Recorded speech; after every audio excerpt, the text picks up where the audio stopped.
Bonjour à tous, bienvenue pour ce live consacré à l'investissement en bourse en 2012. Il y a du sport actuellement sur les marchés. On a vu cette reprise depuis le début de l'année, un CAC qui était revenu au 3005 après être descendu de 8 et depuis quelque temps ça tangue à nouveau. L'occasion de se poser quelques questions dans un contexte très particulier, celui des élections présidentielles et avec une économie, en tout cas européenne, qui est loin d'être tirée d'affaire. Pour en parler aujourd'hui autour de la table, Véronique Guisquet-Cordoliani, bonjour. Bonjour. Vous êtes la responsable, secrétaire générale adjointe de la Fédération française des clubs d'investissement. Oui, en effet. À vos côtés, Bertrand Miseret, le responsable de l'offre bourse de Before Bank, qui est le sponsor de cette émission. Et encore à vos côtés, Jean-Marc Sylvestre, qu'on ne présente plus, spécialiste économique, financier, sur de nombreux médias, Jean-Marc, y compris son blog. On rappelle l'adresse jean-marcsylvestre.com. Tout simplement. On commence, Jean-Marc, peut-être une question avec vous. Dans ce contexte actuel, les marchés financiers, ce n'est pas la priorité de la campagne. Malgré tout, on sent que c'est un enjeu. L'économie financière, la finance, permet à l'État de vivre au quotidien. Et donc, les marchés financiers regardent cette campagne présidentielle peut-être plus que d'habitude. Ce n'est pas la priorité, mais on sent bien que c'est la contrainte. Donc, tout le monde y pense. Tout le monde sait que l'État a quotidiennement, enfin pas tout à fait, mais hebdomadairement besoin d'argent. Et que 800 millions par jour. Oui, donc où on trouve cet argent facilement à un coût qui soit supportable et ça va, où on ne le trouve pas et on est à ce moment-là dans les positions, non pas de la Grèce, parce que la Grèce elle ne trouve plus rien, mais on est dans la position de l'Italie ou même de l'Espagne cette semaine, qui elle a beaucoup de mal, en dépit des efforts qu'elle a fait, de trouver de l'argent nécessaire sur le marché obligataire. Alors qu'est-ce qui s'est passé? Il s'est passé la chose suivante, c'est très simple, c'est que dans un premier temps on a éteint le feu, ça a été toutes les décisions qui ont été prises fin décembre de l'année dernière, avec l'habileté et la générosité de Mario Draghi et Banque Centrale Européenne, qui a absolument inondé le marché européen et le marché bancaire de liquidités, parce qu'on avait peur d'une rupture du marché bancaire. Et puis, deuxièmement, on s'est aperçu dans un deuxième temps, depuis, on le savait, mais que les conditions du redressement économique n'ont pas été réunies. C'est-à-dire que l'argent qui a été distribué, finalement, n'a pas été utilisé à relancer l'économie. Il a été plus ou moins placé à la Banque centrale et gelé. Donc, ça a permis de redresser, d'éteindre le feu, mais derrière, ça repousse pas. Ça ne repousse pas. Ok, alors vous le dites, la bourse, finalement, les marchés financiers sont vécus par de nombreux politiques et ça se transpire dans leur discours comme une contrainte, donc pour les Français, et ça nous amène au sujet du jour également. Véronique, vous, c'est votre dada, finalement, promouvoir l'actionnariat individuel en France, un actionnariat qui a reculé depuis quelques années. Alors, il y a les raisons conjoncturelles, économiques, boursières. Beaucoup de gens ont perdu de l'argent, sont brûlés les doigts. Et puis il y a ce contexte politique qui ne change pas. On considère toujours la bourse comme le temple de la spéculation. Alors voilà, la priorité, c'est de remettre un peu la bourse au cœur de l'économie. C'est-à-dire à quoi sert la bourse? La bourse, ce n'est pas un outil spéculatif, c'est un instrument de financement de l'économie française. Quand une entreprise veut se développer, que ce soit en croissance externe pour acheter une autre entreprise ou pour des projets de recherche et développement, une des solutions qui lui est proposée, elle peut bien sûr aller voir son banquier, mais elle peut aussi s'introduire en bourse. Donc, ça, on l'a un peu perdu de vue au niveau politique. Enfin, en tout cas, on l'a peut-être pas perdu de vue, mais c'est pas le discours qui passe. C'est plutôt comment est-ce qu'on va prendre de l'argent finalement à ceux qui ont investi en bourse, qui ont fait des plus-values quand il y a plus-value. C'est plus ça la logique actuellement. Oui, parce que c'est pas la seule solution pour l'entreprise et l'entreprise a compris qu'elle pouvait passer également par d'autres canaux que la bourse. Les banques, c'est dur en ce moment. Oui, mais enfin, il y a quand même tout le private equity, c'est-à-dire l'investissement direct de gens qui ont un peu d'argent, soit d'origine familiale, soit parce qu'ils ont eux-mêmes fait fortune et qui s'investissent dans la bourse. C'est vrai que la bourse est vécue comme une contrainte par beaucoup de chefs d'entreprise, parce que contrainte de transparence, contrainte d'information, contrainte. Moi, je connais beaucoup de chefs d'entreprise qui ont très envie de sortir de la bourse s'ils le pouvaient. Surtout quand leur cours va dans le mauvais sens. Voilà. Bertrand, qu'est-ce que vous observez, vous, parmi votre clientèle, chez Before Bank, vous avez des actionnaires individuels qui traitent des actions. Est-ce qu'il y a plutôt moins d'activité, plus d'activité avec leur bon, ça c'est un peu... Oui, l'activité a été reprise. Ça, c'est plutôt la bonne nouvelle, c'est que les Français continuent, en tout cas nos clients continuent à s'intéresser au marché financier. Ça, c'est plutôt une bonne chose. Alors, c'est vrai qu'on a constaté, il y a deux populations. Il y a les investisseurs qui sont très actifs et puis il y a des investisseurs qui sont plutôt sur du long terme. Alors c'est vrai que de manière générale, la bourse doit s'entendre comme étant un investissement sur le long terme. On ne peut pas rentrer en bourse pour dire demain je sors, je fais un bon coup et je m'arrête là. C'est pas la philosophie, en tout cas, c'est pas ce que nous on préconise auprès de nos clients. On leur dit apprenez à vous connaître, apprenez à connaître les marchés, apprenez à connaître les valeurs, et puis à partir de là, investissez, rentrez sur les marchés, et puis faites une bonne action entre guillemets, investissez dans les entreprises pour les aider à croître. Ça c'est important. On fait tout ce rôle d'accompagnement auprès de nos clients. Sur le contact, oui, Jean-Marc. La bonne nouvelle pour la bourse et la bonne nouvelle pour les professionnels de la bourse, c'est que les États ne sont plus fiables. C'est-à-dire qu'on sait maintenant que les États peuvent faire faillite ou peuvent avoir des difficultés. Donc, en quoi c'est une bonne nouvelle ? C'est une bonne nouvelle parce que les épargnants ne vont plus s'orienter automatiquement vers des placements obligataires d'État ou vers des bons du Trésor. Vie, donc, alors l'assurance vie pour la France est encore un pays crédible, mais vous avez énormément de pays qui ne le sont plus. Donc il y a des entreprises aujourd'hui qui sont beaucoup plus sécurisantes que les États. Donc, si les entreprises sont plus sécurisantes et sécurisées que les États, eh bien, l'épargnant va le savoir et il va s'orienter vers ces entreprises. Il commence à le faire. C'est d'ailleurs ce qui explique la remontée boursière. Qu'est-ce que vous observez, vous, parce que vous avez des clubs, combien de membres dans ces clubs, en fait Alors, en fait, un club d'investissement, c'est de 5 à 20 personnes qui se réunissent et qui apprennent ensemble à faire de la bourse. Donc, il y a un côté rassurance et je ne suis plus tout seul face à mon ordinateur pour trier l'information, pour me former. J'apprends à faire de la bourse.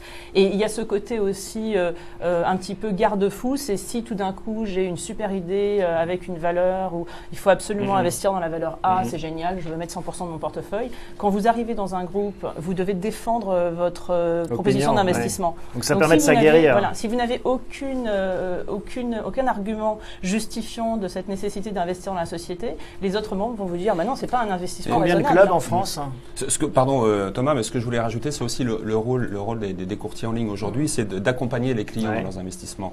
Et effectivement, de ne pas être seul devant son ordinateur, s'apporter des solutions. Donc il y a toute l'information qu'on trouve sur les sites. Et puis en parallèle, vous avez aussi un service client où là, on peut échanger et puis retrouver un petit peu ce que fait un peu le rôle du club d'investisseurs au niveau du groupe. Avant de passer aux questions, des internautes commencent à arriver. Véronique, combien de clubs en France ? Une dizaine de milliers de clubs en France. C'est quelque chose qui existe depuis 1968. Et ça continue à être dynamique ou est-ce que vous vivez avec les aléas du CAC 40 C'est très corrélé à la bourse, mais la bonne nouvelle, c'est qu'on voit quand même de plus en plus de jeunes étudiants qui aujourd'hui pensent au financement de leur retraite et viennent à la bourse.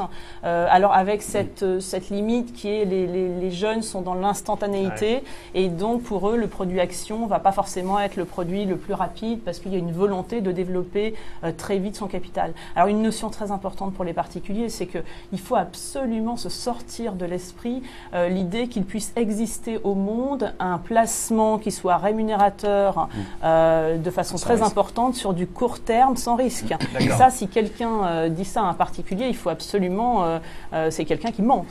Jean-Marc, c'est quand même dingue, hein. Les jeunes pensent à financer leur retraite par la bourse alors qu'on n'est pas dans un système de retraite par capitalisation et voilà, il y a quand même cette obligation maintenant quand on a 20 ans de se dire comment je vais pallier le manque qui m'attend. Oui, parce qu'ils savent bien que les systèmes par répartition sont quand même fragiles, même si la répartition comme la capitalisation est quand même fondée et appuyée sur la prospérité économique. Mais ça réconcilierait pas tout, en fait, d'avoir un système par capitalisation. On financerait l'économie, on aurait des Français qui comprendraient mieux la bourse. Non, mais tout dépend de l'appétit des États à prendre de l'épargne. Vous avez aujourd'hui des États, notamment dans les pays développés et notamment de la vieille Europe, qui sont très gourmands, qui prennent l'essentiel de l'épargne. Premier point. Deuxième point, vous avez une régulation mise en place par les pouvoirs politiques qui n'encourage absolument pas le placement boursier parce qu'ils considèrent que c'est un placement risqué. Donc les assurances vie, par exemple, sont piégées. Elles ne peuvent pas forcément investir dans les entreprises comme elles le voudraient. Les banquiers sont également piégés parce que les banquiers vont avoir balle 3 sur le dos. Ils ne pourront pas forcément aller plus dans les... Bon, enfin bref, vous avez tout un système de précaution, le système de principe de précaution appliqué aux affaires financières et boursières. Enfin, chacun sait qu'avec le principe de précaution, on n'aurait pas fait grand-chose. Aucun médicament. On est vraiment, là on le voit même au niveau des États sur l'investissement, par exemple pour les fonds de retraite, on est vraiment sur une vision court terme. C'est-à-dire que même sur des investissements de fonds de retraite qui sont du long terme pour la population, il y a très peu de pourcentage d'actions. Donc c'est vrai que cette notion de je je ne prends pas de risque et pourtant je suis sur du long terme, on en arrive à l'aberration où énormément quand même d'actionnaires individuels ont des livrets A full, des comptes sur livret, il y a foison de comptes sur livret, et ce n'est pas ce type de produit qui contribue à faire bouger l'économie, à financer l'économie, à être actif. Et en plus le risque, voilà, à constituer. Bon, on va prendre les premières questions qui nous arrivent. Michel nous demande stratégie de statu quo, point d'interrogation. Court terme, trop volatile. Moyen terme, trop d'incertitudes. On a l'impression qu'il n'a pas envie d'y aller, Michel. Mais voilà, c'est ça. Enfin, il y a un moment, il faut se poser la bonne question. C'est j'y vais ou j'y vais pas. Et puis, effectivement, il y a toujours un risque de se dire que je suis peut-être rentré un petit peu trop haut ou un petit peu trop bas. Ça, c'est plutôt la bonne nouvelle. Mais en tout cas, c'est ce qu'on dit. Un investissement boursier étant un investissement à long terme, je pense que là, aujourd'hui, la conjoncture qu'on a actuellement et compte tenu du niveau du CAC 40, on peut se poser la question de savoir si c'est pas le moment d'y aller. Ouais, mais vous avez aussi un certain nombre de... C'est ça l'idée qu'il faut faire passer, c'est que vous avez un certain nombre de fondamentaux dans la vie qui, quoi qu'il arrive, à moins que ce soit la fin du monde et que la planète explose, mais quoi qu'il arrive, resteront des fondamentaux. Il faudra toujours se loger, il faudra toujours s'habiller, il faudra toujours bouffer, il faudra toujours se soigner, il faudra toujours voyager, s'occuper de ses enfants. Et bien là, vous avez énormément d'activités qui sont des activités personnelles et qui génèrent des activités économiques, donc des activités financières. Dont on peut profiter. Ben oui. Tout à fait, ouais. Et en plus, il faut souligner aussi une chose importante, c'est que en action, l'objectif, l'action, c'est un placement long terme. Donc, comme c'est un placement long terme, il y a un moment, il faut rentrer dans le marché et investir régulièrement. Investir régulièrement contribue à lisser le risque. L'objectif n'est pas de mettre tout sur une action à un moment T où effectivement c'est peut-être le plus haut de cette action à ce moment-là. Donc ce que vous me dites, les 4% de baisse là, sur le CAC qu'on a vu depuis quelques séances, il ne faut pas en tenir compte en fait, il faut se placer dans une logique. Oui, voilà, on a eu quand même une progression depuis le début de l'année qui est quasiment de 20%. Et il y a depuis plusieurs années, on n'avait pas eu une correction qui était aussi forte qu'hier. Mais c'est vrai qu'avoir une période aussi longue de croissance, ça ne s'était pas vu depuis, je crois, 2008. On cumule quand même tous les inconvénients parce que, on a un taux d'épargne qui est colossal, à peu près 17%, qui est sans doute un des plus importants du monde, taux d'épargne personnel, mais on a un État qui prend l'essentiel de cette épargne, on a des banquiers qui par leur système de sécurité, vous offrent quand même beaucoup de livrets sécurisés à terme qui ne vont pas forcément dans l'économie. Et troisième point, on a un immobilier important, on a quand même un appétit pour la propriété, et c'est un des derniers refuges pour la sécurité, c'est considéré comme tel. Et puis, dernier point, eh bien, on a raconté que les boursiers étaient des voyous. Alors, comment voulez-vous qu'on interroge les gens veuillent aller à la bourse? Non, il y a des voyous à la bourse, mais il y en a partout des voyous. Hein. Bon, il n'y en a pas plus à la bourse qu'ailleurs. Et ils sont pas, pardon, Véronique, mais ils sont pas du côté des investisseurs particuliers. Je pense pas qu'un voyou soit un investisseur qui pense à sa retraite et aux études de ses enfants. D'ailleurs, dans une étude de 2010, en fait, dans un livre blanc de l'actionnariat, il était souligné que les 3 raisons qui empêchaient les personnes d'investir, la première, c'était la mauvaise image de la bourse, parce qu'il vaut mieux dire aujourd'hui j'ai gagné 20 000 euros au loto que j'ai gagné 20 000 euros en bourse, parce que sinon vous n'avez plus d'amis, c'est en clair. Le deuxième élément, c'était le risque. Alors ça, c'est quand même relativement positif, parce que ça veut dire que maintenant, quelqu'un qui intervient en bourse a conscience du risque. Donc ça, c'est pas un facteur négatif. Et le troisième élément, c'était effectivement la connaissance des marchés. Et on regrette que dans notre situation actuelle, dans notre pays, on n'ait pas plus de formation vis-à-vis des jeunes. Voilà. C'est-à-dire que dans les pays anglo-saxons, ce qu'on disait tout à l'heure, c'est dans un pays anglo-saxon, vous avez à financer votre retraite. Alors, donc, excusez-moi, mais donc vous sortez de la fac, la première chose que vous allez faire, c'est rembourser votre prêt étudiant et commencer tout de suite à capitaliser pour votre retraite. Parce que pour vous, ce ne sera pas négatif. Ce sera quelque chose de très positif. Alors qu'en France, on a ce côté, l'État va le faire pour moi, donc je vois le fait d'être un capitaliste, entre guillemets, comme quelque chose d'horrible. Pas la peine de m'y intéresser. Alors ça, c'est une des facettes du discours, mais on est quand même dans le championnat du monde des faux culs, parce que la plupart des gens que je peux rencontrer, qui ont un peu d'argent, qui sont profession libérale, ou des artistes, ou des footballeurs, par exemple, on rencontre des footballeurs. Beaucoup d'argent. Bon, ils ont énormément d'argent, ces gens-là. Bon, mais ils ont aussi les propos que l'on tient sur la bourse, c'est spéculation, c'est affreux, etc. Mais alors, les 2 questions qui vous posent le plus souvent, mais alors vraiment à la fin du dîner ou discrètement, ils disent, comment on fait pour payer moins d'impôts? Première question. Et deuxième question, vous n'avez pas un petit placement, là, un bon tuyau, pour faire un coup? Voilà, vous en avez un, Jean-Marc? Non, pas là-dessus. Bon, une question d'Éric. Si je débute, vaut-il mieux miser sur des grandes entreprises avec un fort dividende ou investir sur des sociétés plus petites avec donc un potentiel de croissance du cours plus grand? Est-ce qu'il faut viser le rendement ou la croissance, la value ou Alors, ça dépend de votre objectif d'investissement. C'est-à-dire, si vous Pour êtes un débutant, voilà, en fait. si vous êtes un retraité, mais qui débute en bourse et qui veut accroître chaque mois, chaque année, avoir des rendements réguliers, vous allez opter en fait pour des sociétés qui versent du dividende parce que vous allez vivre avec cette partie-là. Si vous êtes quelqu'un qui cherche à capitaliser, vous êtes jeune, vous constituez votre épargne pour un projet ou pour la retraite et c'est pour dans 10 ans ou 15 ans, derrière vous allez choisir des sociétés pour lesquelles vous n'allez pas vous intéresser uniquement aux dividendes, mais vous allez vous intéresser à l'évolution du cours en fait. Mais je conseillerais aussi à Eric, puisqu'il commence aujourd'hui, c'est d'ouvrir un PEA. Pas oublier qu'aujourd'hui le PEA, c'est l'enveloppe juridique et fiscale la plus intéressante pour investir sur les marchés. On a la fiscalité la plus, j'allais dire la plus souple, peut-être pas, mais en tout cas la moins pénalisante pour un investissement boursier. Je commencerai déjà par là. Puis après, effectivement, rejoindre le propos de Véronique. Il y a l'homme le plus riche du monde, Warren Buffett. C'est Carlos Slim au dernier classement. Oui, un des hommes les plus riches. Le deuxième homme le plus riche du monde, Warren Buffett, qui a fait sa richesse, sa fortune sur les fonds d'investissement, puisqu'il gère des fonds d'investissement et de retraite.